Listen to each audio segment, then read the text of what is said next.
Bismillahirrahmanirrahim. Assalamualaikum warahmatullahi wabarakatuh. Waalaikumsalam warahmatullahi wabarakatuh. Baik, setelah minggu lalu kita sampai ke bagian pertama ya dari desain sebuah control system.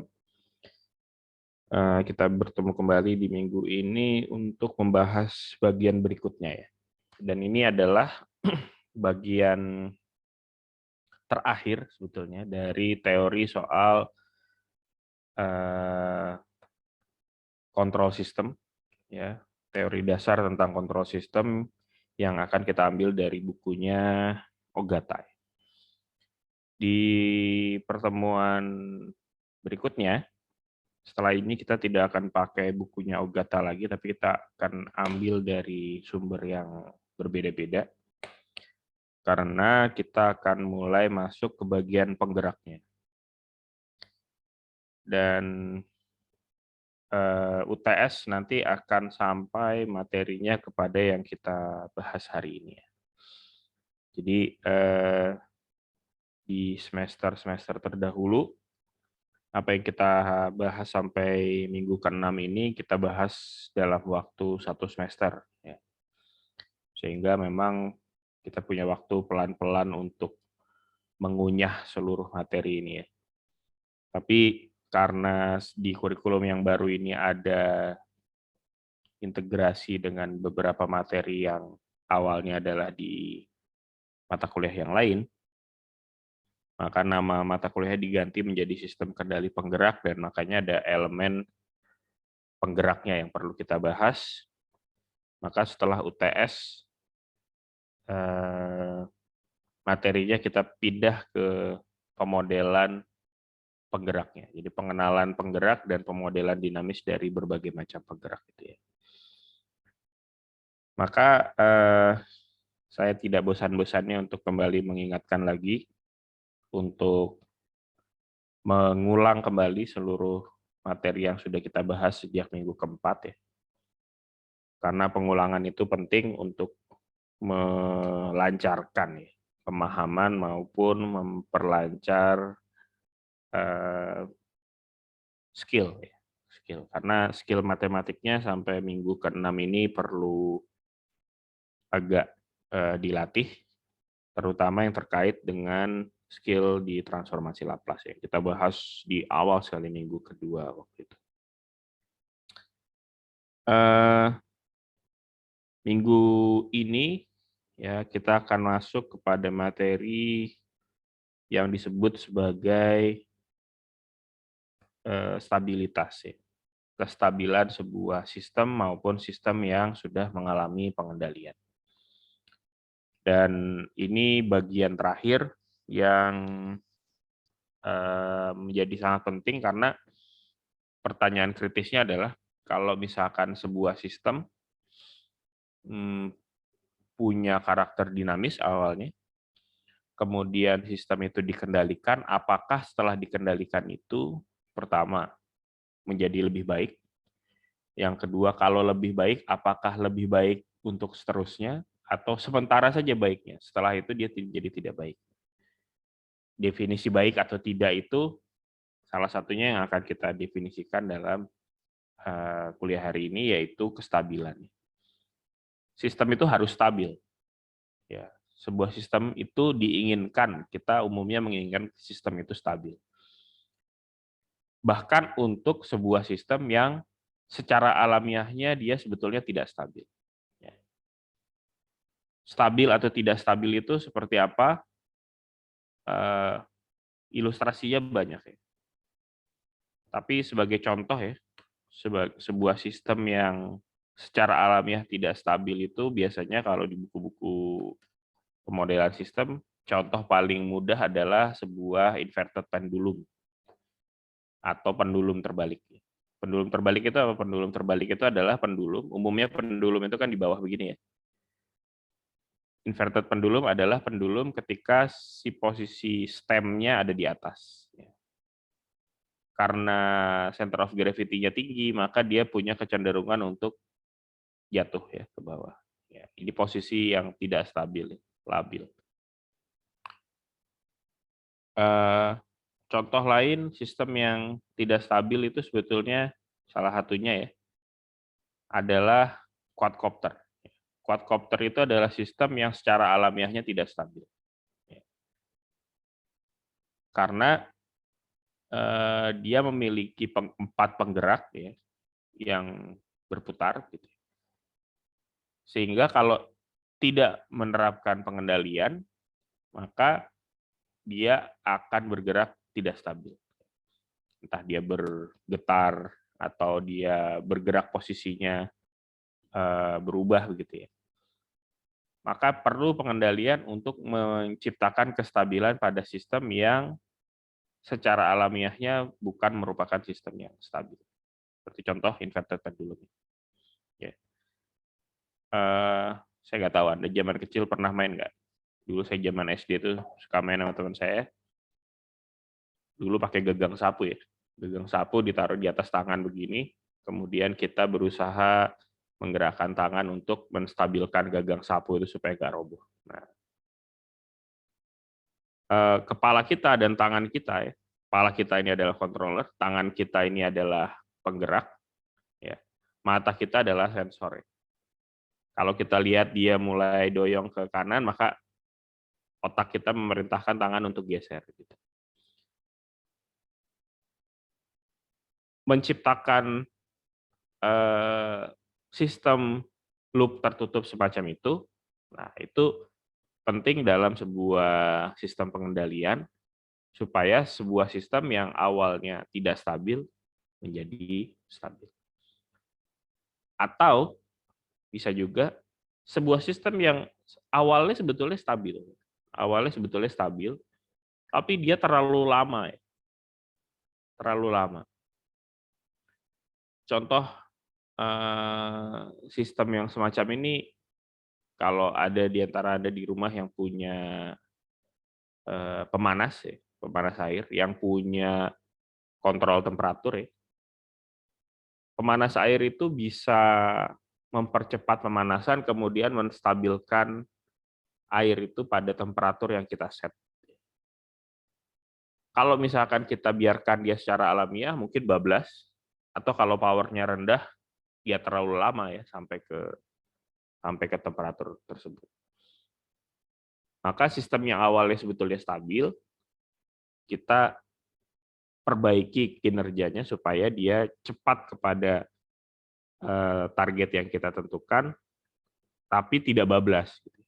Nggak bablas. Nah, aspek-aspek semacam itu yang akan kita bahas di minggu ini. Ya.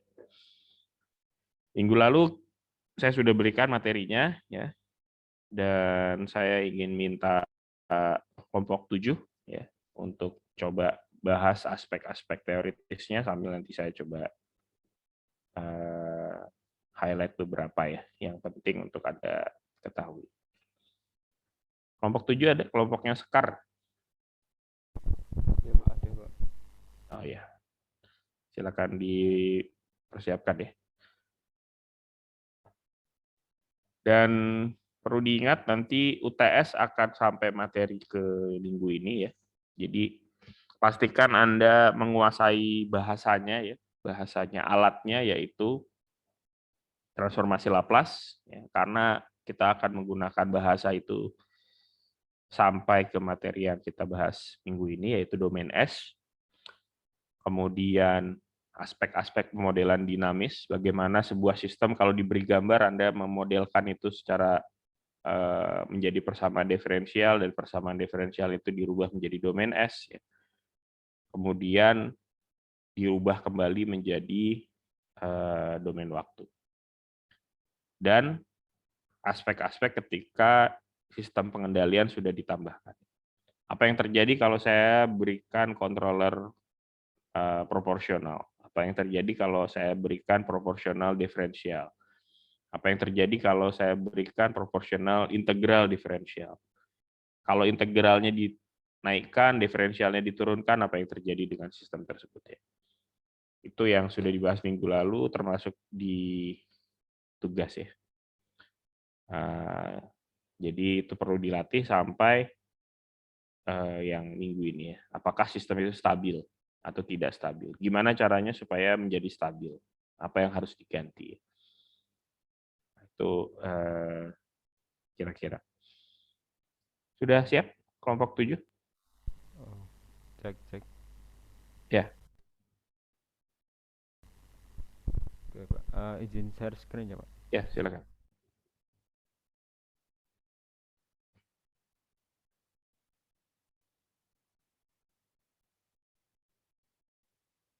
Apakah sudah terlihat, Pak? Ya, terlihat. Sebelumnya, Assalamualaikum warahmatullahi wabarakatuh. Waalaikumsalam. Terima kasih atas kesempatan yang diberikan oleh Pak Fitrian.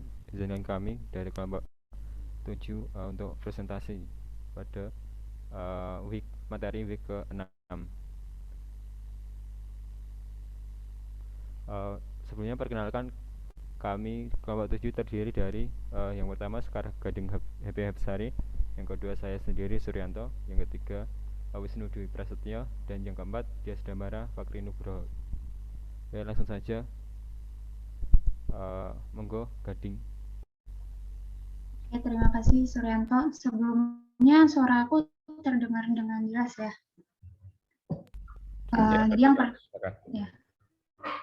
Jadi yang subbab pertama yang bakal kita bahas itu ada subbab 10.7, yaitu mengenai stability analysis. Nah, sebelumnya kita harus mengetahui bahwa pada sistem closed loop control itu kita harus memperhatikan stabilitas dari sistem yang bekerja. Next, Yan.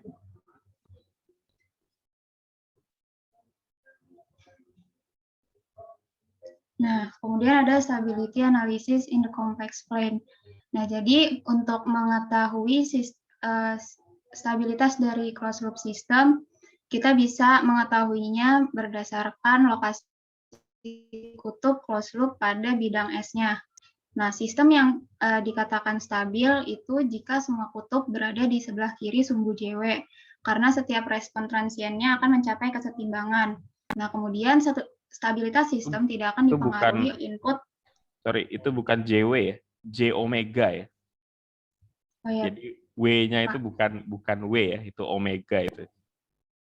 Jadi omeganya, apa omega itu? Ada yang tahu? Kecepatan sudut.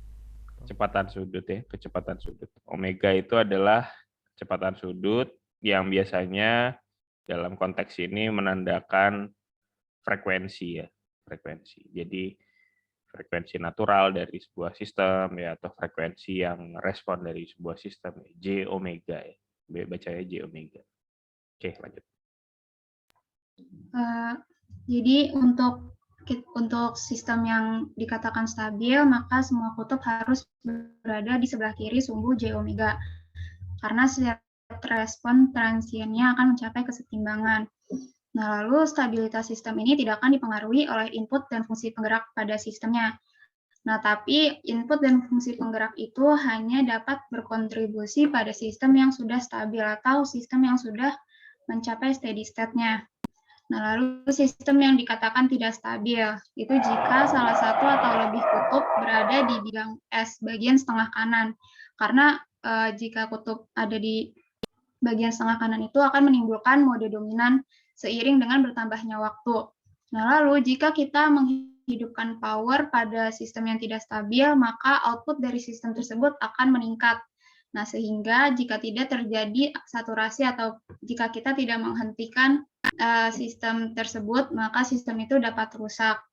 Kemudian stabilitas absolut dari sistem higher order dapat diperiksa menggunakan root stability criterion atau kriteria stabilitas root. Next, Yan.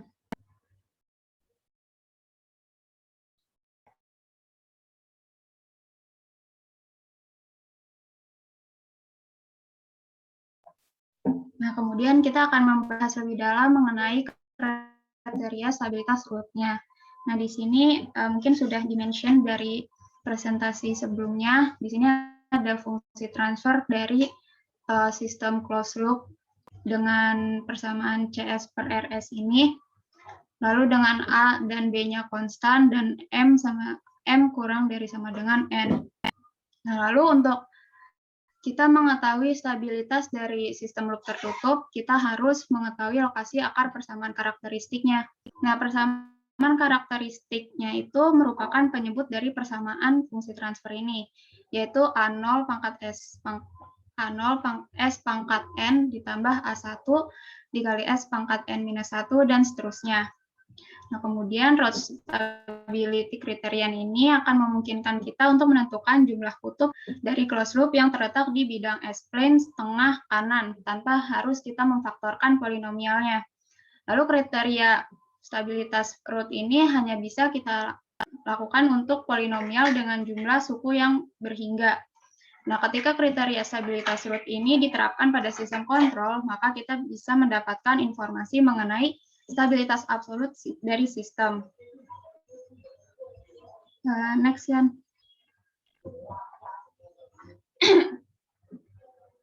Terus di sini ada langkah-langkah untuk kriteria stabilitas root-nya. Yang pertama, kita menuliskan persamaan polinomial dari penyebut persamaan yang tadi dengan asumsi bahwa AN itu tidak sama dengan 0. Nah, kemudian kita harus tahu bahwa koefisien dari S ini harus bernilai positif. Nah, tapi kalau misalkan semua koefisiennya bernilai negatif, itu maka bisa kita positifkan dengan mengalihkan dua ruas dengan minus satunya. Nah, lalu setelah kita pastikan koefisien dari S dari persamaan tadi itu bernilai positif, maka kita bisa menyusun koefisien polinomialnya dalam baris dan kolom. Nah, pola dari baris dan kolom itu bisa kita lihat di ini yang kotak paling kiri ya. Nah, lalu di sini kan di pola ini kita bisa lihat ada A, B1, terus C, D, dan seterusnya. Nah, untuk A tadi kan dari koefisien dari persamaan. Nah, untuk B, C, dan seterusnya bisa kita ikuti dengan persamaan yang dari dua dari kiri hingga yang paling kanan. Next, Yan. Nah, selanjutnya ini saya ambil contoh. Jadi ada persamaan polinomial S pangkat 4 plus 2S pangkat 3 ditambah 3S pangkat 2 ditambah 4S ditambah 5 sama dengan 0. Nah, setelah kita menuliskan persamaan polinomialnya, kita harus menyusun koefisien dari persamaan tersebut sesuai dengan pola kolom dan baris tadi, sehingga terdapat pola kolom dan barisnya sebagai yang kiri di kotak kiri bagian bawah. Nah, lalu kita bisa lihat di baris S pangkat 3, yaitu yang 240, kita bisa sederhanakan baris tersebut dengan membaginya menjadi 2. Nah, jadi baris S pangkat 3 itu kita bagi 2, sehingga menghasilkan 1, 2, dan 0. Next.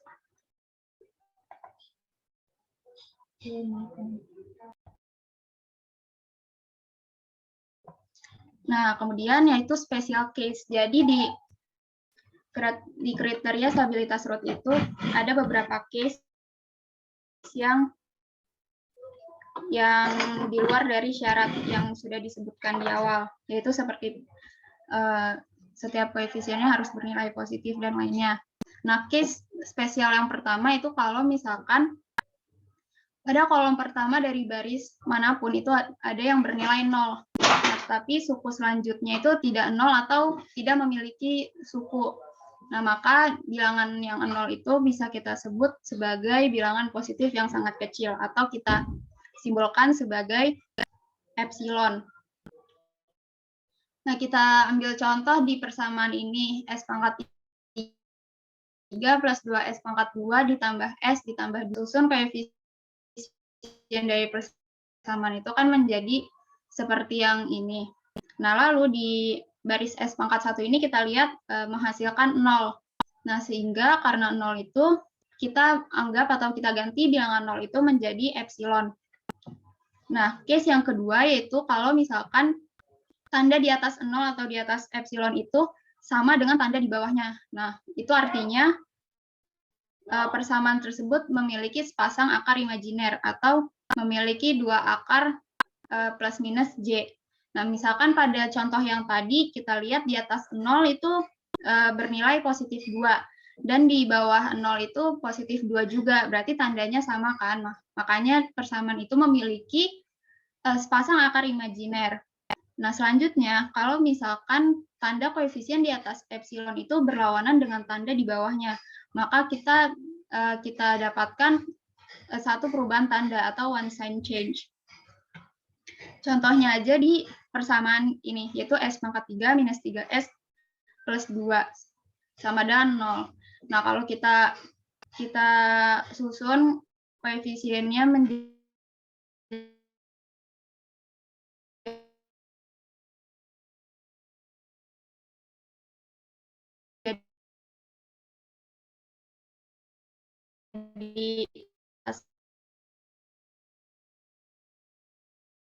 Ini yang kita lihat lagi bahwa di bawah 0 ini ada dua bilangan yang Oke, lanjut sekarang. Udah aja belum, Pak? Ya, sekarang sudah lancar lagi. Maaf, Pak, tadi putus-putusnya dari yang bagian mana ya, Pak? Yang bagian yang terakhir tadi, tanda koefisien di atas 0 berlawanan. Yang sini nih, yang nomor 3. Oh iya, jadi setelah koefisien pada persamaan ini kita susun polanya menjadi yang pola kolom dan baris itu. Kita ketahui bahwa di atas bilangan 0 atau epsilon itu terdapat bilangan yang bernilai plus 1 dan di bawahnya itu bernilai negatif. Nah, oleh karena itu terjadi berlawanan tanda sehingga terjadi one sign change. Nah, di bawah 0 atau epsilon itu kan juga terdapat dua bilangan yang bernilai minus dan juga bernilai positif. Nah, itu disebut juga one sign change. Nah, jadi di persamaan ini kita bisa mengetahui bahwa terjadi dua perubahan tanda. Nah, dua perubahan tanda ini bisa kita validasi ketika kita melihat bahwa persamaan ini memiliki dua bentuk faktor, seperti pada yang ada di layar ini, S-1 kuadrat ditambah dikali S plus 2. Lanjut, Yan.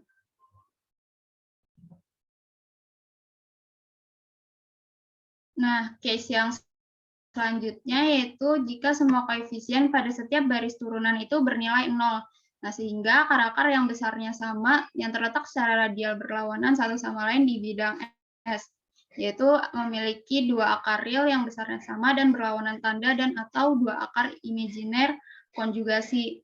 Contohnya aja di persamaan ini, S pangkat 5 ditambah 2S pangkat 4 ditambah 24 S pangkat 3 ditambah 48 S pangkat 2 minus 25S dikurang 50 sama dengan 0. Nah, kalau misalkan kita susun koefisien persamaan tersebut menjadi pola kolom dan baris, kan kita lihat di baris S pangkat 3 ini memiliki nilai bilangannya tuh 0 semua kan. Nah, oleh karena itu kita harus membuat polinomial bantunya. Nah, polinomial bantunya itu kita buat dari koefisien S pangkat 4. Terus kita juga perlu mengetahui juga bahwa polinomial bantu dengan derajat 2n itu akan memiliki n pasang akar yang sama dan berlawanan. Nah, lalu kita selesaikan polinomial bantunya, yaitu 2S pangkat 4 ditambah 48S pangkat 2 dikurang 50. Nah, terus kita ketahui turunan dari PS-nya itu yaitu 8S pangkat 3 ditambah 96S. Nah, dari persamaan yang terakhir ini yaitu turunan PS-nya, kita bisa ganti baris ketiga atau S pangkat 3 itu dengan koefisien dari persamaan terakhirnya yaitu 8 dan 96. Next.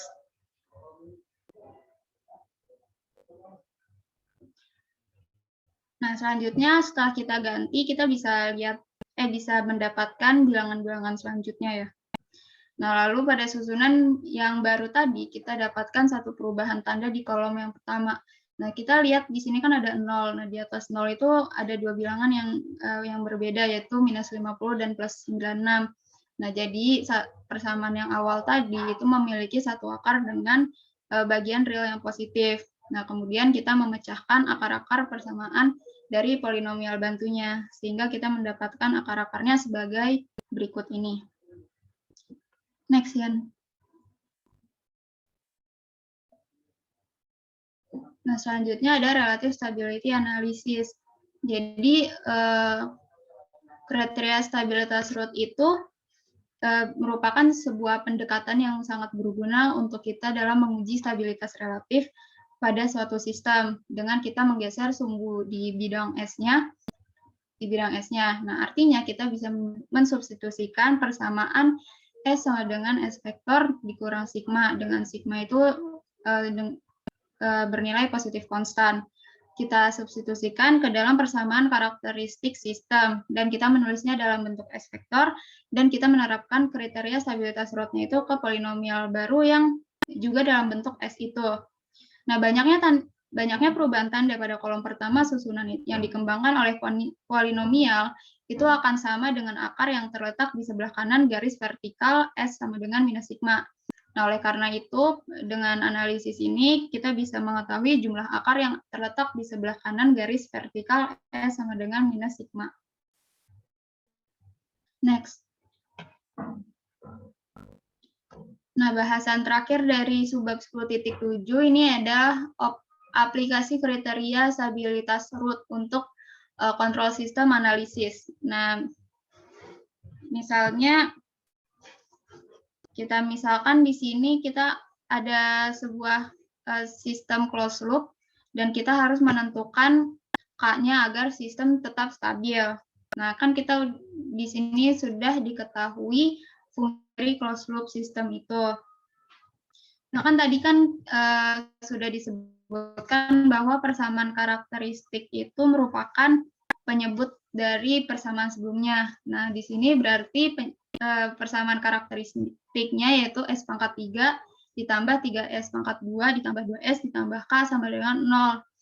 Nah, selanjutnya kita juga susun koefisien persamaan tersebut menjadi pola kolom dan baris, seperti pada kotak yang di paling kanan ini. Nah, dari pola tersebut, kita juga menerapkan syarat-syarat dan juga special case dari kriteria stabilitas root, dan kita dapatkan bahwa K itu kurang dari 6 dan lebih dari 0. Kenapa kurang dari 6? Karena kalau misalkan, kenapa bukan 6? Karena kalau misalkan K-nya kita masukkan 6 di persamaan yang di baris S pangkat 1, maka itu akan berjumlah tidak terdefinisi. Akan 0/3. Nah, sedangkan kenapa bukan 0? Karena kalau misalkan kita masukkan, jika K-nya itu sama dengan 0, maka K di S pangkat 0 dan juga di baris S pangkat 2 itu akan bernilai 0. Mungkin dari 10.7 sekian, bisa dilanjutkan untuk 10. Sebelumnya, apakah suara saya terdengar? Ya, terdengar. Sebelum dilanjutkan ya, coba balik sebentar ke yang sebelumnya. Jadi ini ya, di bukunya Ogata itu, di awal dia membahas tentang definisi stabilitas. Stability, definisi sesuatu dikatakan stabil. Jadi dalam hal ini ya, dia menggunakan tools yaitu S-plane. Jadi saya coret-coret sedikit. Ya. Meet di S-plane. Ya, ini S-plane. Sekilas mirip chart Kartesian ya. Kalau Kartesian di sini X, di sini Y gitu ya. Tapi sekarang karena ini S-plane, yang di sininya adalah sigma, di sini adalah sumbu J omega. Artinya di sini adalah sumbu real, di sini adalah sumbu imajiner. Apa maksudnya? Kalau Anda ingat di awal yang namanya domain S ya. Domain S itu adalah sebenarnya domain kompleks ya. di mana S itu sama dengan sigma plus J omega. Nah, maka di sini pakai plot dua sumbu, di mana sumbunya ini diwakili oleh sumbu absisnya, yaitu bilangan real, komponen real, dan sumbu ordinatnya ya. Ini absis. Jadi tidak selalu yang seperti ini harus XY ya. Ini memang Cartesian plot, tapi tergantung variabel apa yang kita wakili di sini. Ini adalah absis, di sini adalah ordinat. Ya. Ordinatnya adalah J omega, yaitu komponen imajiner, absisnya adalah real. Di sini adalah nolnya, ya, pusat sumbu. Maka yang di sebelah sini adalah plus sigma, ya. Di sebelah sini adalah minus sigma. Yang di atas ini adalah plus J omega, ya. Yang di bawah ini adalah minus J omega. Nah, gimana kok kita bisa tahu apakah dia gambarnya gimana gitu ya? Yang digambar adalah polinomial dari komponen ini ya. Ini kan kemarin kita kenal sebagai transfer function. Atau fungsi transfer atau karakter dari sebuah sistem. Kalau ini adalah sistem dia secara alamiahnya, naturalnya, sebelum dia apa-apain, ya ini adalah transfer function dari sistem dia secara alamiah. Mau itu sistem thermal, mau itu sistem mekanik, mau sistem elektrik, mau sistem hidrolik, dan lain-lainnya. Tapi kalau misalkan kita sudah definisikan seperti ini ya, bahwa dia punya negatif feedback, dia punya komponen controller ya di sini K. Ini kalau saya gambar ulang kan bisa jadi begini nih. K di sebelah sini adalah 1/S dan lain sebagainya di bawahnya. Artinya di sini ada komponen controller nih dengan gain K. Ya. Kalau K-nya itu adalah konstanta biasa, ya ini adalah proporsional. Ya. Proporsional. Controller. Ya.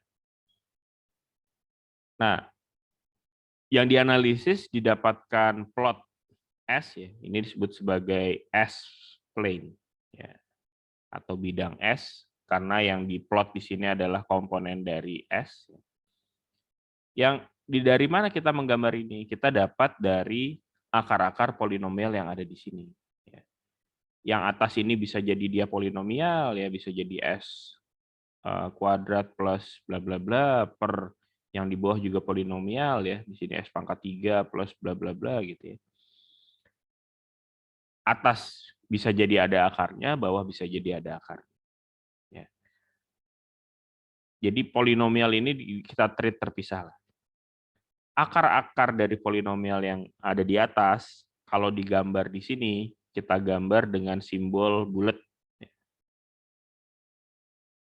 Ya, ini.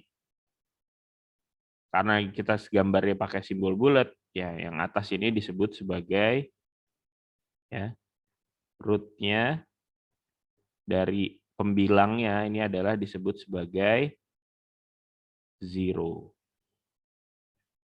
Sementara yang bawah akar-akarnya disebut sebagai pole. Ya. Kenapa disebut pole? Kenapa disebut 0? Panjang lagi lah ceritanya itu ya. Tapi sementara kita terima aja lah ya. Yang atas akar-akar dari polinomialnya itu disebut sebagai 0, yang bawah akar-akarnya disebut sebagai pole. Nah, contoh misalkan yang ini ya. Di sini ada S, S plus 1, S plus 2, plus K. Ya. Terus kita mau cari akar-akar ini. Maka kita jadikan ini polinomial, habis itu kita faktorkan, kita cari akar-akarnya ya.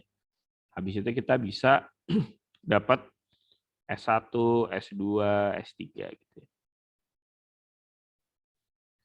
Contoh lah, saya nggak bicara yang ini ya. Contoh misalkan S1-nya adalah min 1, S2-nya adalah min 1 plus J omega, S3-nya adalah min 1 min J omega.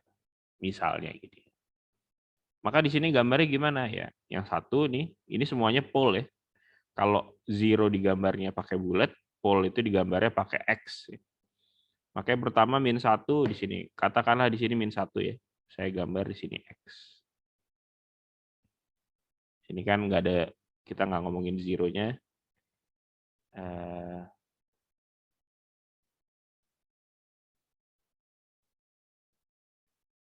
Yang kedua, kita punya min 1 plus J omega. Ini min 1 plus J omega. Yang kedua di sini. Yang ketiga, min 1 min J omega di sini. Gitu ya. Jadi yang digambar apa? Digambar adalah dari akar-akar dari polinomial. Misalkan yang atas juga polinomial nih. Yang atas polinomial. Yang atasnya misalkan S-nya, S1-nya misalkan dia pangkat 2 ya. S1-nya adalah sama dengan min 4, S2-nya adalah min 8. Nah, maka di sini nanti ada. Ini di sini bulat, di sini bulat. Nah, gitu ya. Oke. Itu baru soal S-plane. Nah, dalam domain waktu ya, apa sih sesuatu yang dikatakan stabil itu? Ya. Stabil itu adalah ketika ya, respon dari sebuah sistem, baik itu alamiahnya maupun setelah dikontrol, pada T sama dengan tak hingga, ya, nilainya berada pada batas yang jelas. Istilahnya ini bounded. Pada batas yang jelas. Terdefinisi dengan jelas pada T tak hingga. Ya. Gimana tuh terdefinisi dengan jelas tuh maksudnya? Bisa jadi nilainya begini ya. Ini terdefinisi dengan jelas. Oh, pada T tak hingga nilainya 0. Bisa jadi juga begini ya. Nah, tapi dia pada T tak hingga ya nilainya terdefinisi dengan jelas lah. Pada batas yang jelas. Gitu. Ini juga masih dikatakan stable. Terus seperti apa lagi? Ya, misalkan begini, ya, berosilasi terus-menerus. Ya. Ini masih dikatakan stable. Itu dalam domain waktu.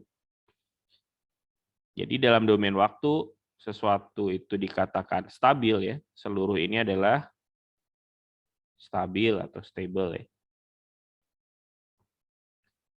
Dikatakan unstable kalau gimana? Ya. Katakan ini bounded-nya. Ya. Bounded itu berapa batasnya? Ya batas yang terdefinisi aja, karena setiap sistem akan punya nilai yang berbeda-beda.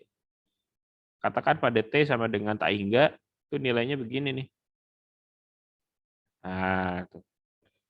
Maka pada T sama dengan tak hingga, nilainya juga tak hingga. Nah, itu undefined ya. Itu adalah unstable. Atau juga bisa jadi begini. Ya. Nah, itu. Pada T sama dengan tak hingga, nilainya juga bisa jadi tak hingga atau minus tak hingga. Ya. Artinya dia trennya membesar. Atau juga bisa jadi begini.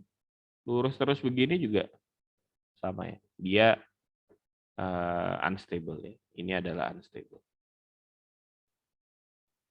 Ilustrasi unstable, unstability pada domain waktu. Ingat ini domain waktu ya. Ini absis dan ordinatnya, absisnya dalam time. Gimana kalau di S-plane? Di S-plane lebih gampang. Di S-plane definisinya dia dikatakan stabil ya, hanya dan hanya jika pol berada pada sisi kiri sumbu imajiner. Ya. Jadi kalau pol ya, pol tadi tandanya ada X begini ya. Pol tadi didapat dari mana? Dari mana kita dapat pol ini?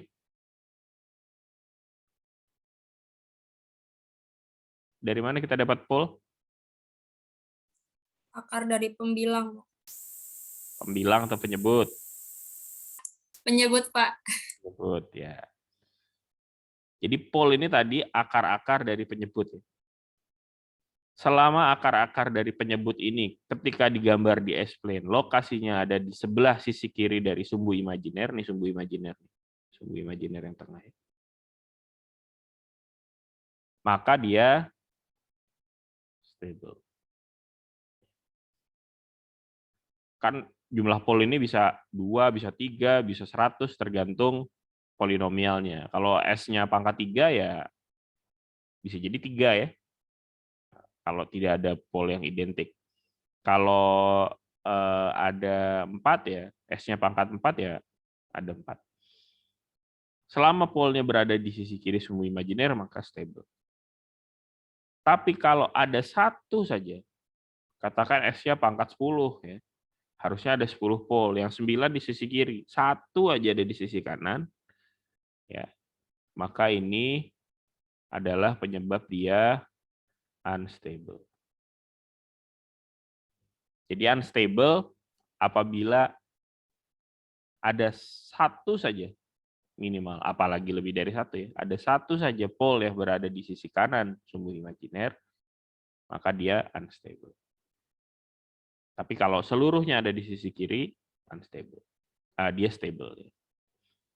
Gimana dengan pol? Pol itu efeknya lain lagi. Jadi gimana dengan zero? Zero dalam hal ini nggak perlu terlalu dipusingkan karena dia efeknya berbeda. Tapi pol ya, jadi akar-akar dari sumbu, akar-akar dari polinomial yang ada di penyebut ya, di denominatornya itu penting untuk selalu diperhatikan bahwa dia harus berada di sisi kiri sumbu imajiner. Artinya apa? Komponen realnya ya harus negatif. Komponen imajinernya bisa positif, bisa negatif, tapi komponen realnya harus selalu negatif. Komponen realnya harus selalu negatif. Nah, sekarang apa yang disebut sebagai root stability criterion? Yang seperti ini tadi, yang sudah dibahas tadi sama Sekar tadi. Ini adalah metode ya untuk bisa dengan cepat melihat apakah sebuah sistem itu stabil atau tidak. Kenapa? Kan gampang aja, kita cari aja root-nya. Tidak sesederhana itu Ferguson ya. Polinomial kalau S-nya pangkat 1 ya, S-nya pangkat 2, mungkin masih gampang. Begitu S-nya pangkat 3, S pangkat 4, S pangkat 8 ya. Ini udah nggak mudah ya. Mencari akar-akarnya itu nggak mudah. Ya. Mencari akar-akar polinomial itu tidak semudah itu. Bahkan ini salah satu hal yang menyebabkan munculnya metode yang disebut sebagai metode numerik ya. Metode numerik. Kalau misalkan S-nya hanya pangkat 1, pangkat 2, Anda punya rumus ABC ya. Anda bisa faktorkan ya. Kadang-kadang memfaktorkan juga nggak sesederhana itu. Tapi sekarang kalau S-nya sudah pangkat banyak, masalahnya menjadi tidak sederhana. Seringkali kita pakai metode numerik ya. Pakai metode-metode coba-coba tuh. Entah pakai metode apa Newton-Raphson dan lain-lain itu untuk mencari akar-akar. Nah, maka kalau pangkatnya sudah pangkat banyak, tidak mudah lagi mencari akar-akar ini. Kalau akar-akarnya nggak mudah untuk dicari, menggambarnya menjadi lebih sulit. Ya. Kalau menggambarnya sulit, maka kita nggak bisa tahu apakah dia stabil atau tidak, karena mungkin kita ketemu 4 akar, satunya belum ketemu. Ternyata satunya di sebelah sisi kanan, maka dia unstable. Maka metode dengan menggunakan Routh-Hurwitz Stability Criterion ini mempermudah satu, untuk memberikan insight apakah sebuah sistem itu dalam kondisi stabil atau tidak dengan melihat kolom yang pertama ya. Kolom yang pertama. Kolom yang pertama ini kalau dia tidak berubah tanda ya. Ini positif terus ya. Tandanya tidak berubah, maka dia dikatakan stabil. Yang kedua adalah yang seperti ini ya. Ketika kita melibatkan controller, pertanyaannya kan adalah berapa sih setting controller yang harus saya pilih, dalam hal ini ya, konstanta K yang harus saya pilih, supaya sistem ini tetap stabil. Nggak kita masukin controller, sistem yang tadinya baik-baik saja, tiba-tiba kita beri controller jadi unstable. Ya. Jadi kacau, bukan jadi benar ya. Berapa sih? Ada nggak batasnya?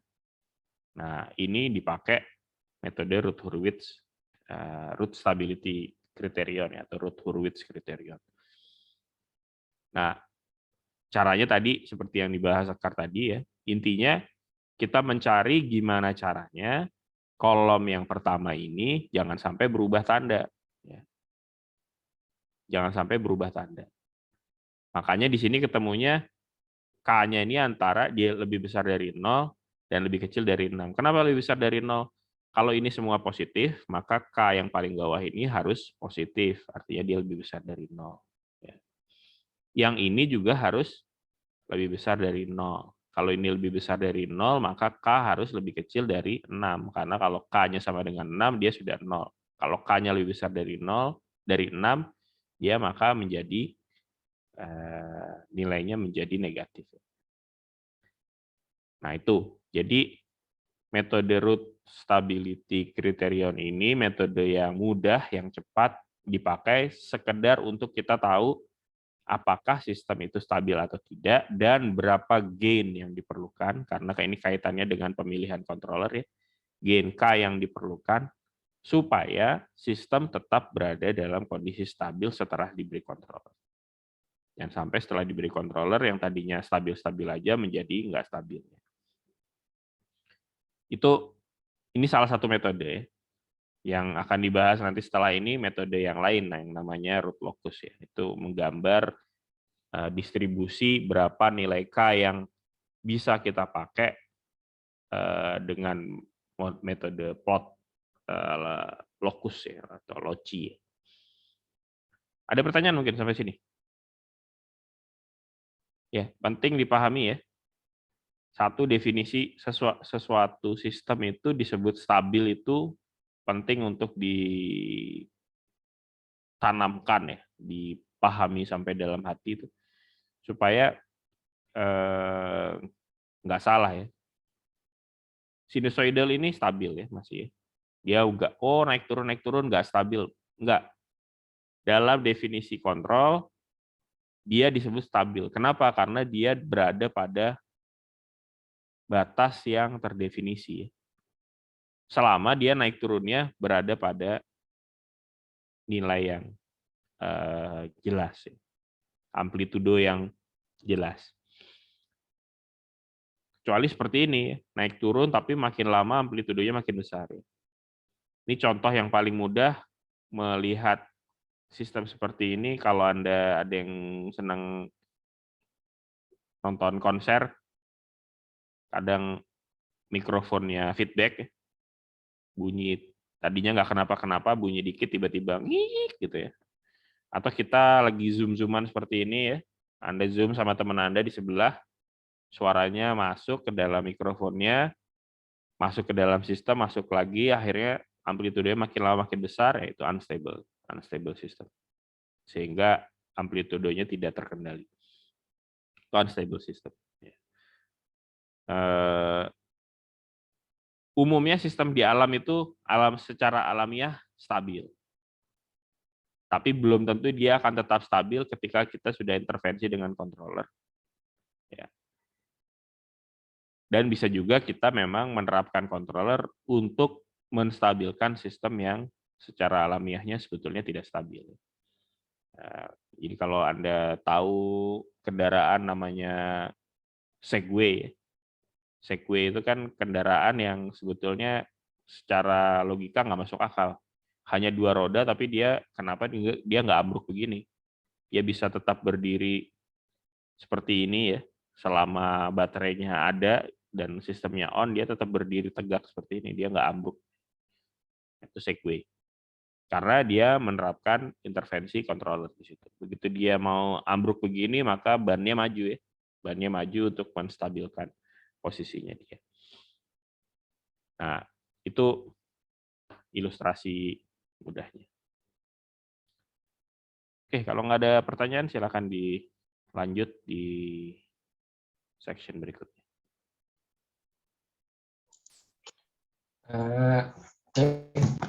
Untuk selanjutnya ada root cause analysis. Next. Root cause method di sini ciri khas dari root cause method itu ketika nilai S dari suatu fungsi transfer itu sama dengan min 1. Root cause sendiri cukup berguna karena menunjukkan cara di mana kutub loop terbuka dan nol harus dimodifikasi sehingga respon memenuhi spesifikasi kinerja suatu sistem. Metode ini sangat cocok untuk mendapatkan hasil perkiraan dengan sangat cepat. Next. Kemudian di sini ada angel and magnitude condition. Diberikan suatu sistem sebagai berikut, di mana fungsi transfernya bisa didefinisikan sebagai GS/1 plus GSHS. Di sini fungsi karakteristiknya itu penyebutnya ya, jadi S plus GSHS itu sama dengan 0. Ciri khas dari root cause sendiri kan ketika fungsi karakteristiknya itu sama dengan 1, jadi GSHS-nya itu kita rubah bentuk dengan sama dengan kan sebagai min 1. Kemudian ada magnitude condition. Di sini untuk mencari magnitude-nya itu GSHS dinilai mutlakan. Jadi min 1 yang tadi itu jadi bernilai 1. Untuk angel condition-nya di sini GSHS plus minus 180 derajat ditambah plus minus 180 derajat dikali 2K plus 1, di mana K itu nilainya 0, 1, 2 sampai hingga. Terus terkadang kan kita pakai beberapa controller, jadi ada gen K-nya. Jadi kalau ada gen K-nya, nanti fungsinya itu berubah bentuk jadi 1 plus terus K dikalikan polinom pembilang dibagi polinom penyebut. Di sini fungsinya tetap dasarnya sama seperti fungsi transfer pada umumnya. Next. Kemudian di sini illustrative example. Di sini kita pakai sebuah contoh di mana suatu sistem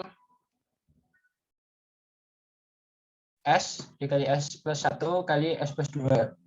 Di sini prosedur untuk membuat sketsa plot root locus-nya sebagai berikut. Yang pertama, tentukan root loci pada sumbu nyata. Kemudian tentukan asymptotes dari root loci. Terus tentukan breakaway point. Tentukan nilai di mana root loci bersilangan dengan sumbu imajiner. Terus pilih titik uji di area luas sumbu J omega dan titik asal. Kemudian gambar root loci-nya, dan yang terakhir tentukan sepasang kutub loop tertutup yang berupa complex conjugation dominan sedemikian rupa sehingga damping rasio zeta nilainya 0,5. Next. Berikutnya akan dijelaskan oleh teman saya. Berikutnya adalah general rules of constructing root loci. Pertama kita memiliki persamaan karakteristik dan kontrol sistem sebagai berikut. misalnya ada 1 plus GSHS sama dengan 0 dengan kontrol sistemnya yang ada di gambar, kemudian susun kembali persamaannya menjadi 1 plus K kali S plus Z1 kali S plus Z2 bla bla bla kali S plus Zm per S plus P1 kali S plus P2 bla bla bla kali S plus Pn sama dengan 0. Next.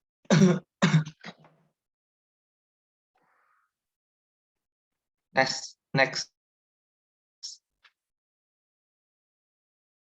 Nah,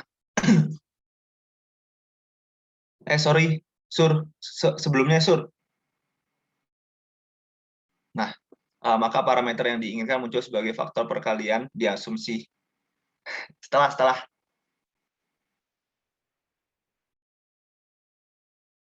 Next, Sur.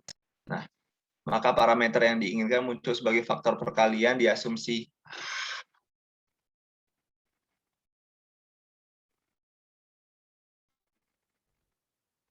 Slide ke-18, Suryanto.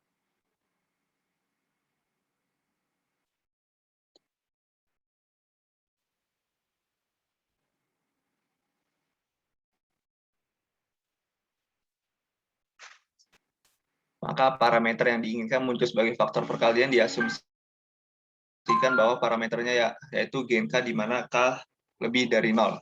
Nah, pertama mencari kutub dan 0 dari GSHS pada bidang S, cabang-cabang akar lokus mulai dari loop terbuka dan diakhiri pada zeros atau 0 terbatas atau 0 pada tak hingga. Kemudian titik awal dan titik akhir dari akar lokus dan temukan juga jumlah akar lokus yang terpisah. Titik-titik pada lokus yang sesuai dengan K sama dengan 0 adalah lokus loop terbuka. Setiap lokus akar dengan demikian berasal dari kutub fungsi alih loop terbuka GSHS. Ketika K dinaikkan sampai tak hingga, masing-masing akar lokus akan mendekati 0 dari fungsi transfer loop terbuka atau tak hingga dalam bidang kompleks.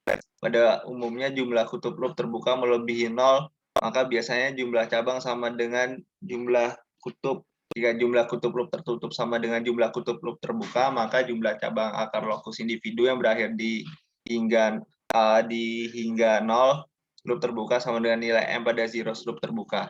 Next.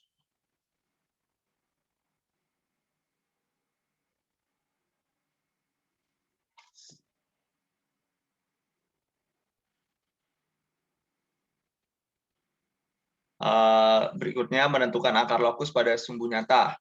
Akar lokus pada sumbu nyata ditentukan oleh kutub loop terbuka dan 0 yang terletak pada sumbu konjugat kompleks kutub dan 0 dari fungsi alih loop terbuka. Tidak berpengaruh pada lokasi akar pada sumbu real karena kontribusi sudut dari sepasang kutub kompleks konjugasi atau 0 adalah 360 derajat pada sumbu itu.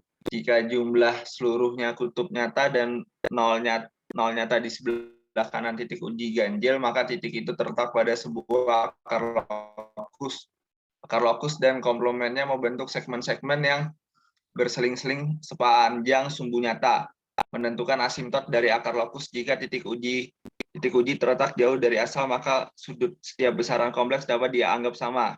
Satu loop terbuka 0 kemudian membatalkan efek dari satu kutub loop terbuka dan sebaliknya. Dikarenakan hal ini akar lokus untuk nilai S yang sangat besar harus asimtotik untuk garis lurus dan sudutnya kemiringan atau kemiringannya.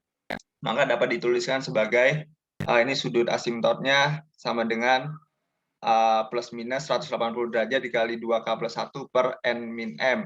Dengan K sama dengan 0,1 sama 2. Next.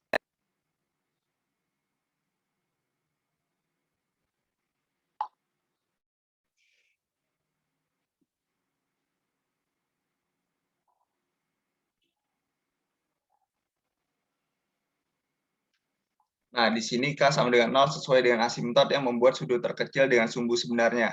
Meskipun K diasumsikan sebagai jumlah nilai yang tak terbatas, karena K meningkat sudut berulang dan jumlah asimtot yang berbeda adalah N min M. Perhatikan bahwa jika jumlah asimtot ganjil, maka salah satu asimtot adalah sumbu real negatif. Semua asimtot berpotongan pada sumbu nyata jika pembilang dan penyebut dari fungsi transfer loop terbuka diperluas, yaitu menjadi GS HS sama dengan K dikali S pangkat M ditambah Z1 ditambah Z2 ditambah bla bla bla ditambah Zm dikali S pangkat M-1 ditambah bla bla bla ditambah Z1, Z2, bla bla bla Zm per S pangkat N plus buka tutup kurung P1 ditambah P2 ditambah bla bla bla plus Pn dikali S pangkat N-1 ditambah bla bla bla plus P1 P2 Pn.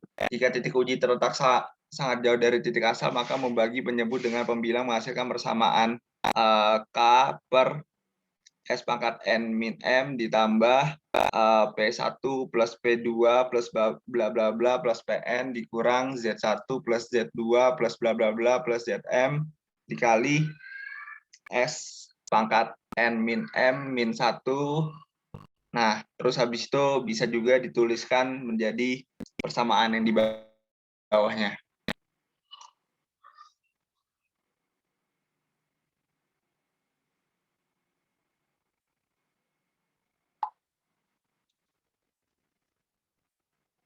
Next.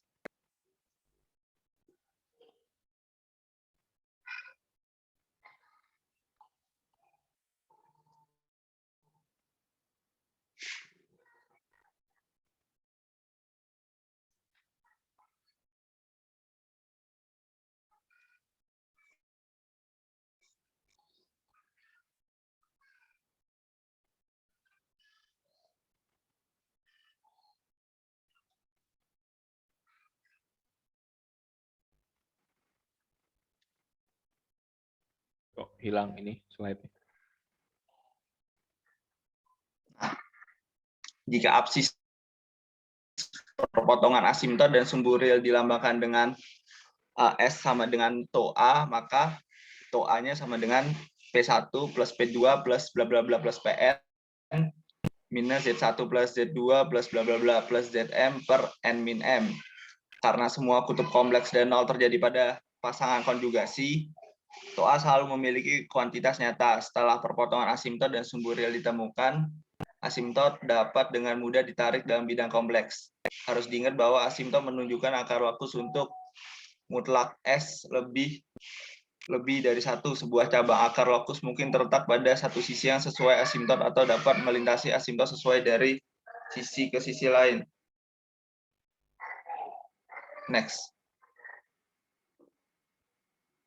Nah, berikutnya itu adalah menemukan titik breakaway dan break-in.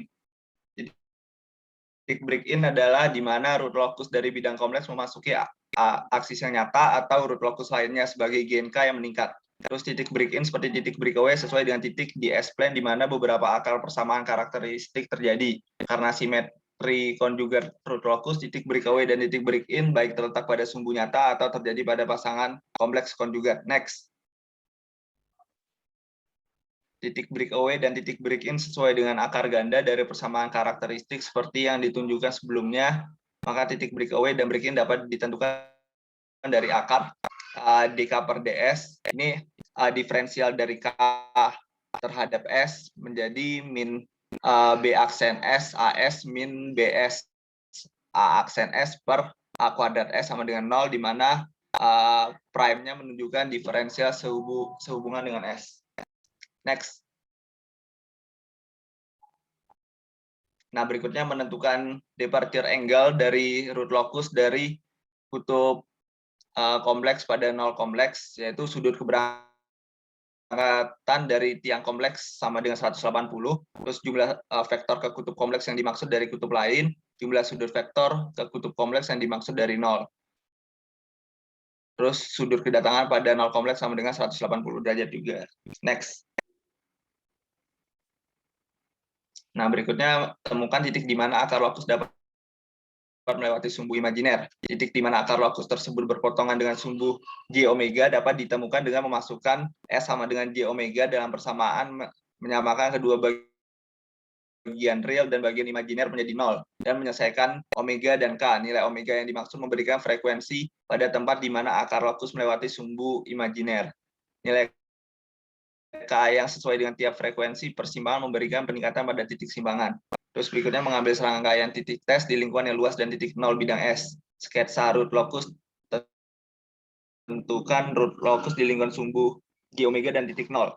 Nah, tentukan locus di akar di lingkungan luas sumbu J omega dan titik nol dengan bagian terpenting dari lokus akar tidak ada pada sumbu nyata atau asimtot, tetapi berada di lingkungan yang luas dari sumbu J omega dan titik nolnya. Next.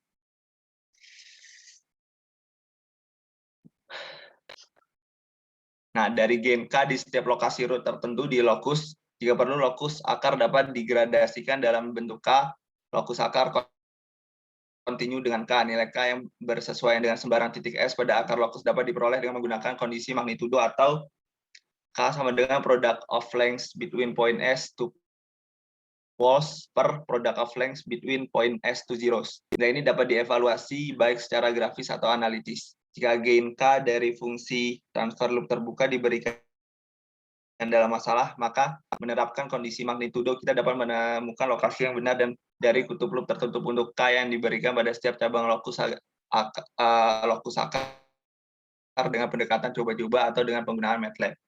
Next.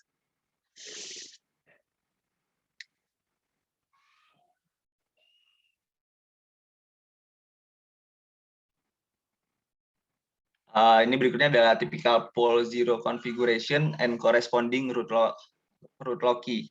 Konfigurasi kutub nol tipikal dan lokus akar yang sesuai pada bagian ini akan disajikan beberapa konfigurasi kutub nol loop terbuka dan lokus akar yang sesuai. Pola lokus akar hanya bergantung pada pemisahan relatif kutub loop terbuka dan nol. Jika jumlah kutub loop terbuka melebihi jumlah 0 hingga 3 atau lebih, akan ada nilai gain K di luar mana akan akar lokus memasuki bidang S tengah kanan. Dengan demikian, sistem dapat menjadi tidak stabil. Sebuah sistem yang stabil harus memiliki semua kutub loop tertutup di setengah S-plane kiri. Next.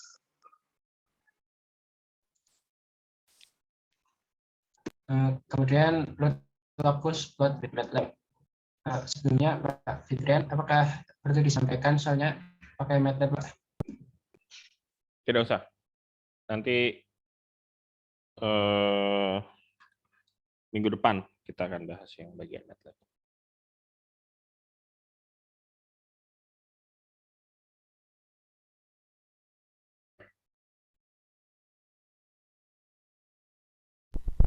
Oke, untuk selanjutnya ke sebab terakhir yaitu tuning rules for PID controller. Yang pertama, PID control of planes. Misalkan kita memiliki model plan sederhana seperti gambar ini, kita dapat dengan mudah untuk menambahkan, untuk memvariasikan dari mode plan tersebut untuk menentukan parameter kontrolnya. Jika kita memiliki plan yang cukup kompleks, maka kita akan semakin sulit untuk menentukan parameter kontrolnya. Kemudian suatu proses untuk menentukan parameter agar dapat diketahui spesifikasi performanya itu disebut sebagai controller tuning. Nah, salah satu aturan yang ada di dunia ini adalah aturan Ziegler-Nichols yang menyarankan sebuah aturan untuk mentuning PID, yaitu untuk mengatur nilai KP atau proportional gain, TI, dan TD. Aturan ini hanya berlaku ketika diketahui model matematika dari sistem yang akan dituning. Untuk selanjutnya adalah di aturan Ziegler-Nichols ini ada dua metode. Langsung saja ke metode yang pertama. Nah, untuk metode yang pertama, misalkan kita memiliki suatu plan, kemudian kita menginputkan sebuah unit step fungsi ke dalam plan tersebut, maka akan menghasilkan grafiknya akan menjadi seperti ini. Jadi grafiknya akan memiliki seperti berbentuk S gitu, kurva S. Nah, jika plan tersebut terdiri bukan dari pembilang atau menyebut yang kompleks, maka akan menghasilkan respon berupa kurva bentuk S. Namun, nah ini untuk catatan di metode pertama ini, apabila output yang dihasilkan itu tidak menghasilkan bentuk kurva S, maka metode yang pertama ini tidak berlaku. Kurva S tersebut terdiri dari dua konstanta, yaitu delay time L atau dilambangkan dengan L dan konstanta waktu atau T. Kedua konstanta tersebut ditentukan melalui garis tangen yang melalui sumbu X atau T-nya sebagai sumbu X dan sumbu Y-nya yaitu C dalam kurung T. Untuk transfer fungsi dari C dalam kurung S dibagi dengan U dalam kurung S, mungkin kita mendekati dengan orde pertama, maka kita akan mendapatkan persamaan sebagai berikut. C dalam kurung S dibagi dengan US sama dengan K eksponensial minus LS dibagi TS ditambah 1. Untuk selanjutnya, nah ini untuk sedikit catatan di metode pertama. Ini untuk perhitungannya di bagian plan, dan ini untuk tabelnya untuk mempermudah apabila kita menggunakan metode pertama. Misalkan kita menginginkan tipe controller P, maka kita harus men-setting nilai KP, TI, dan TD sedemikian rupa. Untuk selanjutnya, metode yang kedua. Nah, untuk metode yang kedua ini kita mengatur nilai TI sampai dengan tak hingga dan nilai TD sampai dengan 0. Kemudian kita menggunakan proporsional gain seperti yang ada di gambar ini. Kita inputkan proporsional gain, maka nilai KP akan meningkat dari 0 hingga critical value atau KCR, dan akan menghasilkan output berupa grafik osilasi seperti gambar yang saya tunjukkan ini.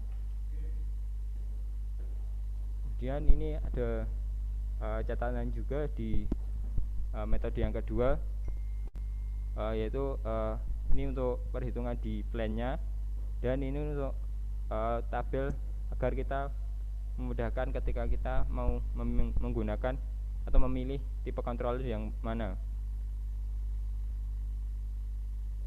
Oke, untuk sedikit komentar di sebab yang terakhir ini, sebenarnya sudah bertahun-tahun aturan tuning PID terus dikembangkan.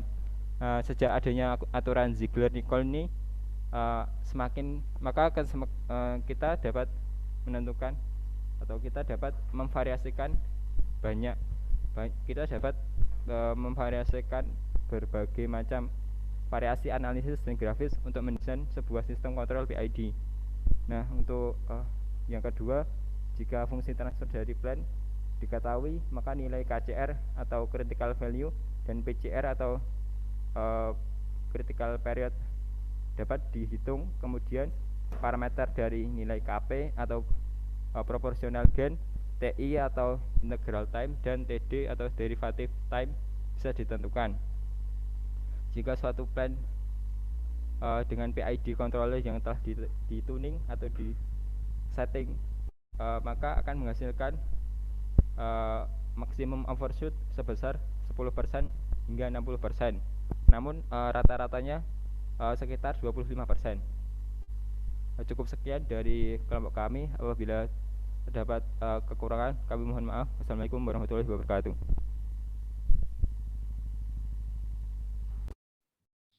Waalaikumsalam warahmatullahi wabarakatuh. Ya, tadi sudah ditutup oleh Suryanto dengan salah satu metode tuning PID yang paling populer, yaitu Ziegler-Nichols. Walaupun dalam kenyataannya Ziegler-Nichols ini belum tentu cocok untuk dipakai tuning pada jenis-jenis sistem tertentu ya. Jadi kalau di atas kertas kan yang kita bahas di pertemuan terdahulu kan ada sistem orde 1, sistem orde 2 ya. Ada sistem orde yang lebih tinggi. Tapi perlu diingat sistem-sistem orde 1, orde 2 orde 3 dan lain-lain yang kita pernah bahas sebelumnya itu tetap dalam konteks dia merupakan linear system, bukan non-linear. Kalau dia sudah masuk kategorinya non-linear system, sudah beda lagi ceritanya ya, sudah jauh lebih kompleks. Tapi tetap Ziegler-Nichols salah satu metode tuning yang paling populer dan tetap sering dipakai, terutama pada sistem-sistem yang dianggap sederhana ya, karena salah satu syaratnya harus bisa dimodelkan dulu tadi. Dan memodelkan sistem itu satu cerita yang berbeda ya, satu cerita yang punya tantangan tersendiri. Kemudian tadi yang sudah dibahas sebelumnya juga soal root locus, metode root locus. Ini metode gambar sebetulnya. Basisnya adalah basis gambar. Root locus ini sebetulnya kalau digambar tangan agak repot ya. Makanya kita pakai alat software nanti kalau misalkan kita mau pakai metodenya root locus. Tapi bedanya dengan dia ada dua ya. Satu ada root locus, satunya ada root ya, root nama ya. Satu yang sebelumnya tadi dibahas oleh Sekar tadi disebut sebagai root stability criterion.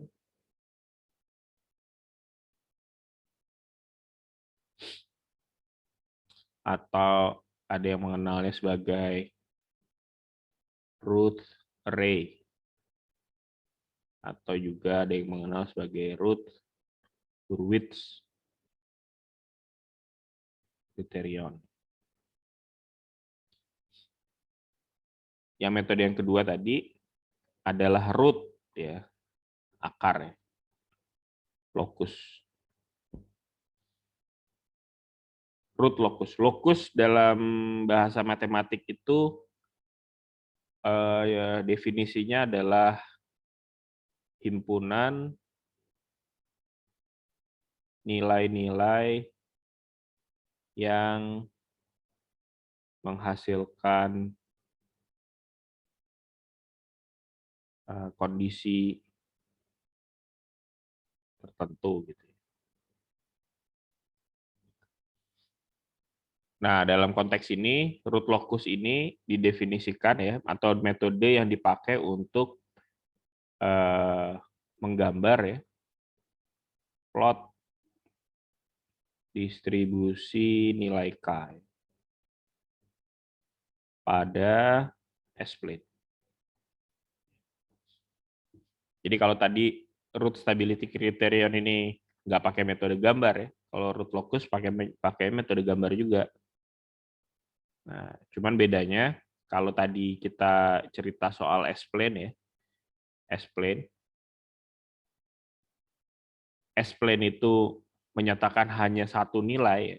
Contoh saya punya nih, kalau misalkan saya punya sebuah transfer function ya, US per GS contohnya adalah sama dengan K dibagi S kuadrat plus 2S plus 1 plus K gitu ya. Terus K-nya misalkan saya tentukan K sama dengan 5 misalnya. Terus nanti saya ketemu nih, misalnya nggak ngitung ya, misalkan saja, misalkan saya ketemu nilainya, polnya saya ketemu yang satu adalah di sini, satunya di sini misalnya gitu. Ini kan hanya untuk K sama dengan 5. Gimana kalau 6? Gimana kalau 7? Gimana kalau tak hingga? Gimana kalau 0 gitu ya. Ini kita harus gambar satu-satu ini.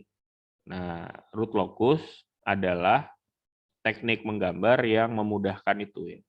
Jadi contohnya misalkan, oh kalau 0 itu nilainya di sini ya, dan di sini misalnya. Kalau dia tak hingga nilainya imajiner tak hingga, maka nanti kita akan ketemu gambarnya. Nanti kita akan bisa buat gambar seperti ini. Atau bisa juga nilainya bisa ketemu aneh-aneh nih. Bisa jadi ketemunya dia kepada minus tak hingga ya. Sangat mungkin juga nilainya nanti menghasilkan nilai yang unstable juga ya. Misalkan nanti ketemunya ternyata begini ya, ketemunya. Nah, ternyata ketemunya begini. Itu sangat mungkin juga. Nah, cuman syarat bahwa dia akan tetap stabil itu tidak diterapkan oleh root locus. Root locus hanya alat menggambar aja. Sehingga nanti kita bisa memilih nih. Oh, kalau misalkan saya mau stabil, maka saya jangan pilih nilai X-nya di angka tertentu. Ya. Saya harus jaga pada batasan tertentu. Dan ada implikasi lain juga ya, pemilihan ini. Karena dia menunjukkan kan tren pemilihan nilai K. Ini kalau K-nya sama dengan 0 misalnya. Ini kalau K sama dengan tak hingga nih, nilainya terus ke sana. Ternyata nilai K itu ketika kita pilih, bergerak nih nilainya. X ini bergerak nih, si pole-nya. Oh, pole-nya bergerak ke sini misalnya. Semakin dia dekat dengan sumbu imajiner, ya, semakin dia dekat, ya, artinya semakin nilai sigma ya. Ini bacanya sigma ya, bukan tau ya. Semakin dekat nilai sigmanya terhadap sumbu imajiner, ya, semakin ke sini, maka sistem semakin lambat. Semakin jauh dari sumbu imajiner, sistem semakin cepat. Ya. Ini hanya dari sisi kiri kanannya aja.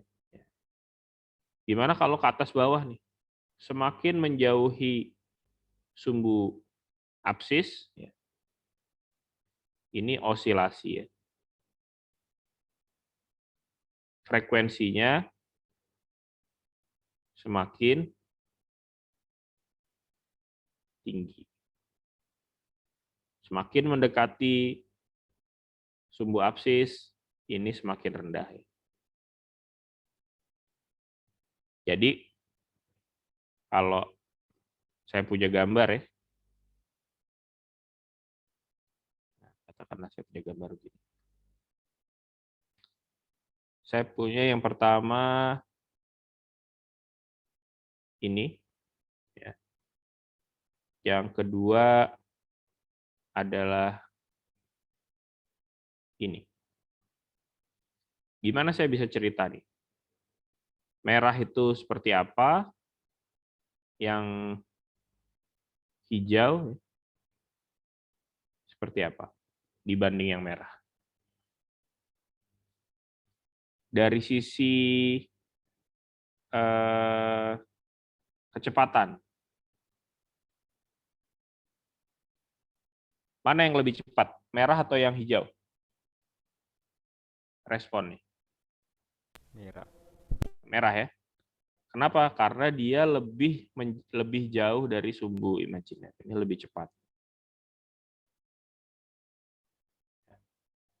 Yang hijau, kecepatannya dia lebih lambat ya.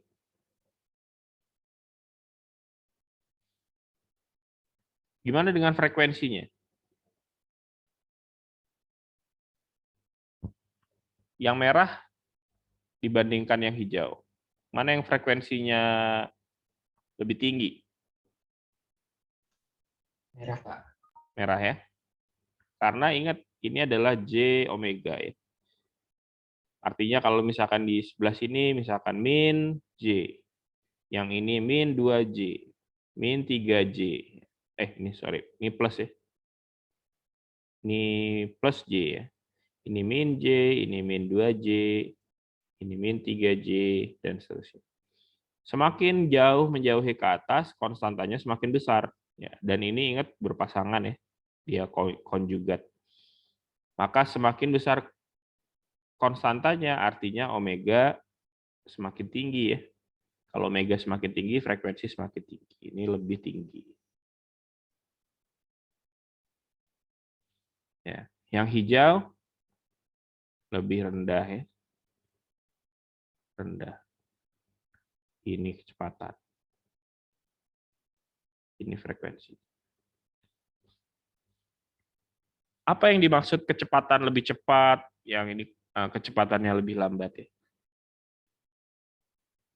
Ingat bahwa komponen sigma ya, ini sigma nih.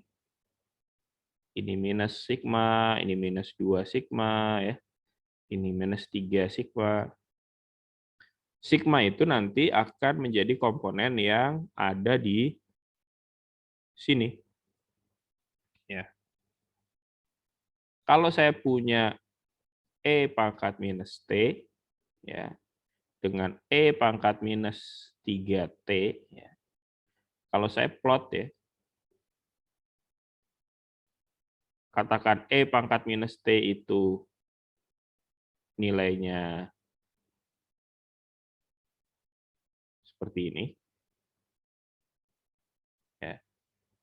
E pangkat minus 3T seperti ini. Ya. Artinya dia lebih cepat konvergen. Lebih cepat konvergen. Gimana kalau misalkan dia tidak hanya punya komponen sigma saja, tapi ada komponen imajiner. Contoh saya punya yang contoh sebelah sini ya. Katakan saja saya misalkan ini nilainya adalah minus 3 plus minus 4J. Ya. Maka di sini saya punya ya, E-nya adalah minus 3 ya, plus minus 4J. Ya. Burungnya saya pindah.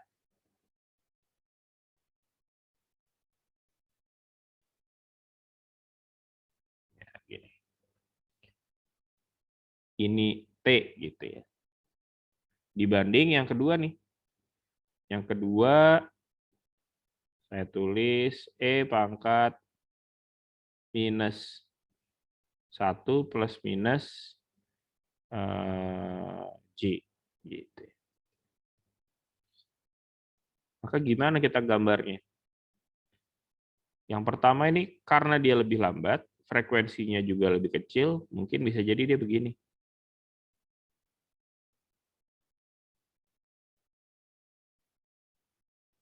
Nah, gitu. Yang kedua, gambarnya bisa jadi dia begini. Karena dia frekuensinya lebih tinggi ya.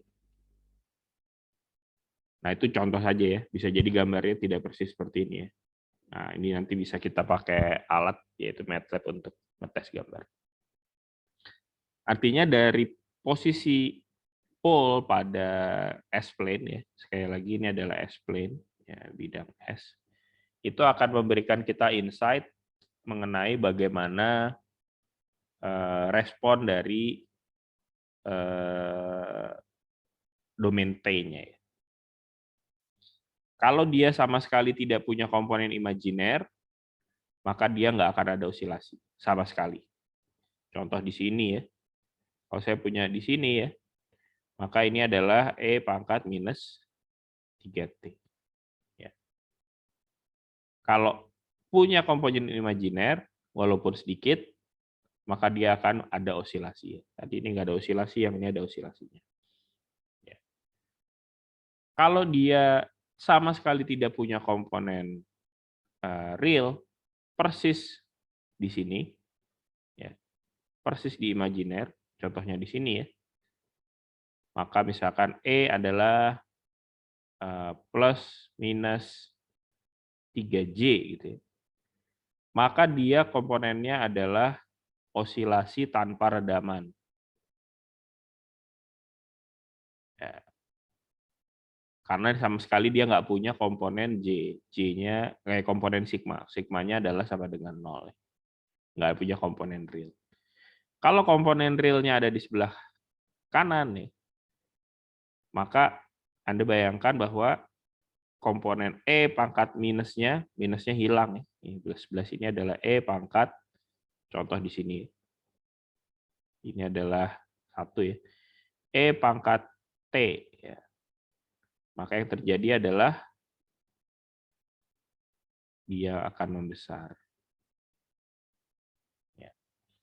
Tapi kalau dia tidak punya sama sekali komponen imajiner, hanya di sini saja, ya, maka dia akan seperti ini. Ya, itu implikasinya.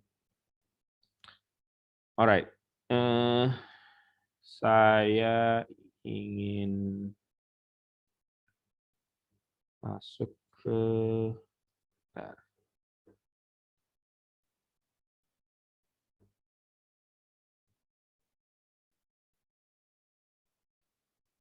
ya ini. Ini kira-kira sistem yang stabil atau tidak ya?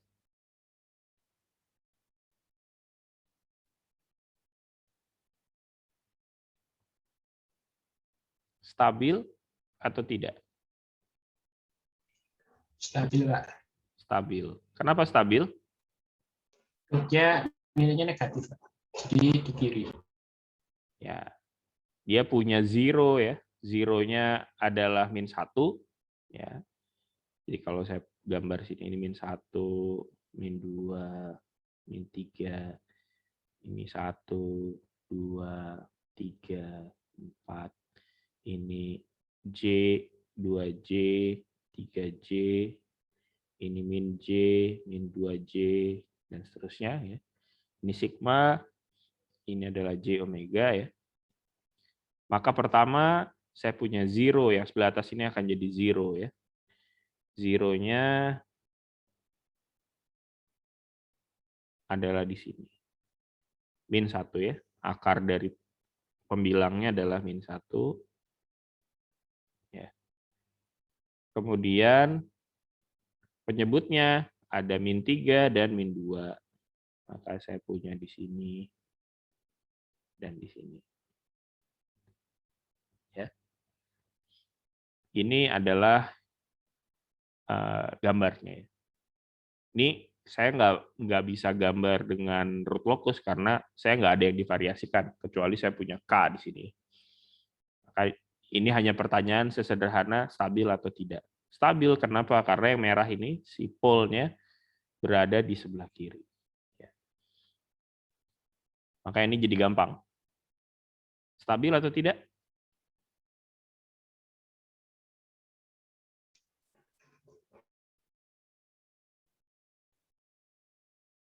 Stabil atau tidak?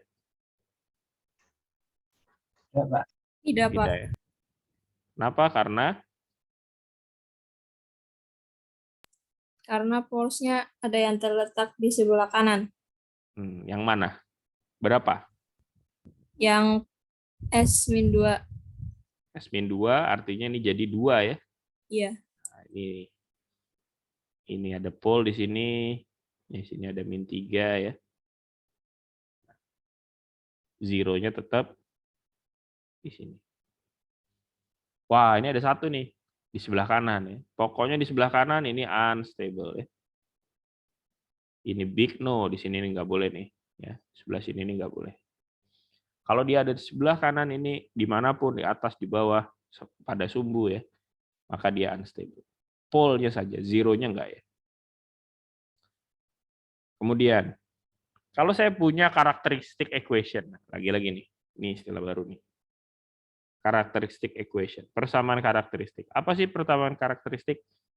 Kalau saya punya seperti ini, yang disebut persamaan karakteristik adalah yang ini ya. Ini adalah karakteristik equation, artinya persamaan yang ada di penyebut.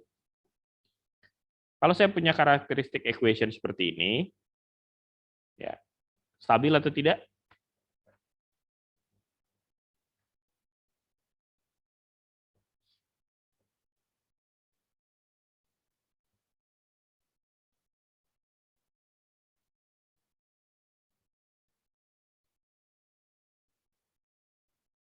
Stabil atau tidak?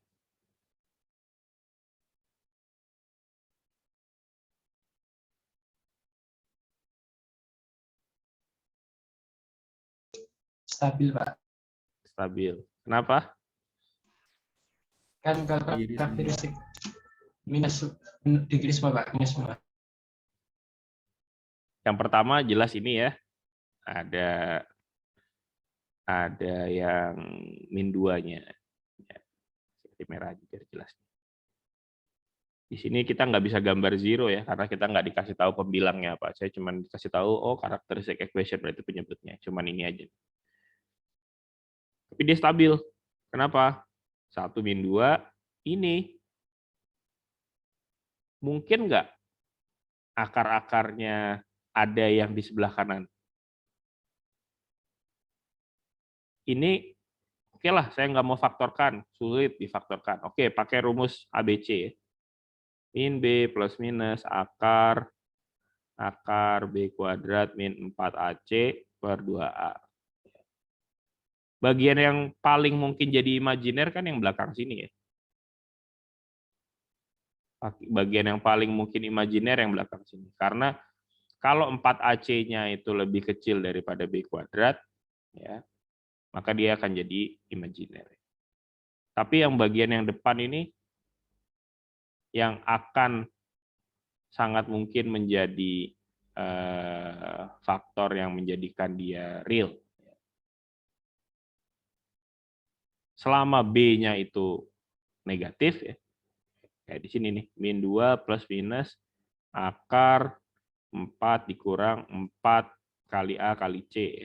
4 kali A kali 1 kali C kali 2, 8. Gitu ya. Dibagi 2. Gitu ya. Maka yang sebelah sini yang jadi imajiner.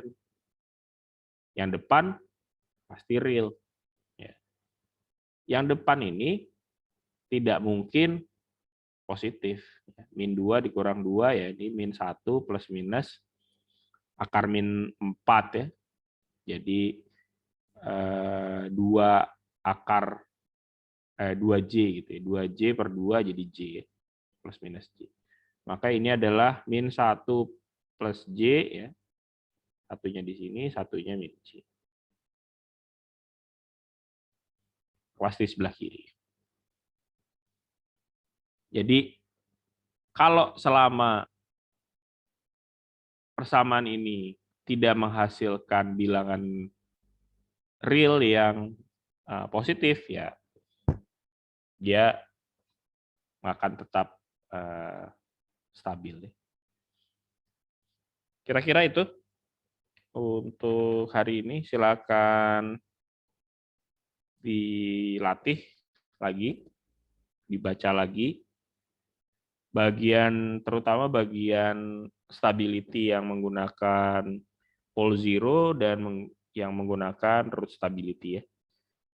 Bagian root locus kita akan coba dengan menggunakan MATLAB ya. Nanti silakan Anda coba menggunakan MATLAB. Minggu depan kita akan mulai praktek menggunakan MATLAB.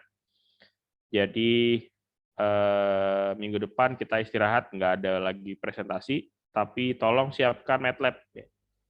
Tolong siapkan MATLAB, setiap orang harus punya akses terhadap MATLAB, gimana pun caranya. Dan nanti itu yang akan kita pakai untuk project ya. Di minggu-minggu menjelang UAS nanti saya akan berikan tugas berupa project yang perlu dikerjakan menggunakan MATLAB. Jadi besok adalah kesempatan untuk, minggu depan adalah kesempatan untuk berlatih menggunakan MATLAB.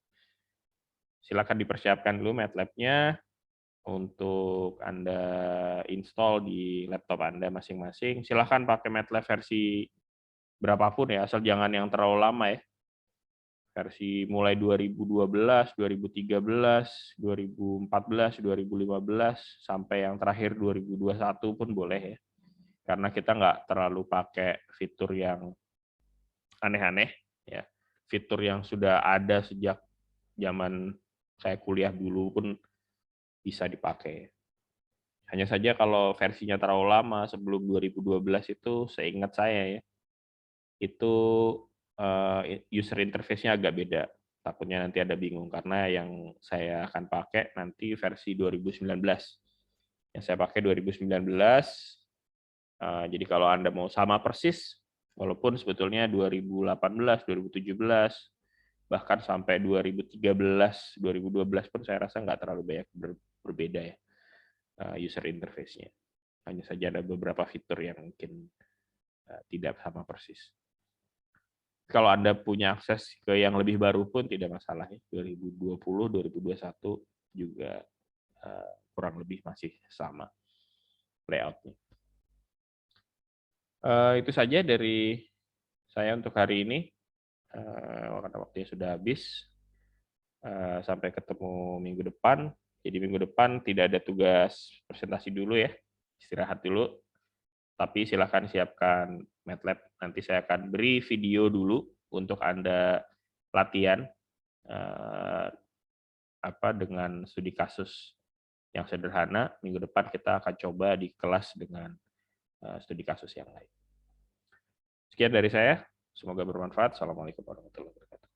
Waalaikumsalam warahmatullahi wabarakatuh. Waalaikumsalam warahmatullahi wabarakatuh. Terima kasih, Pak.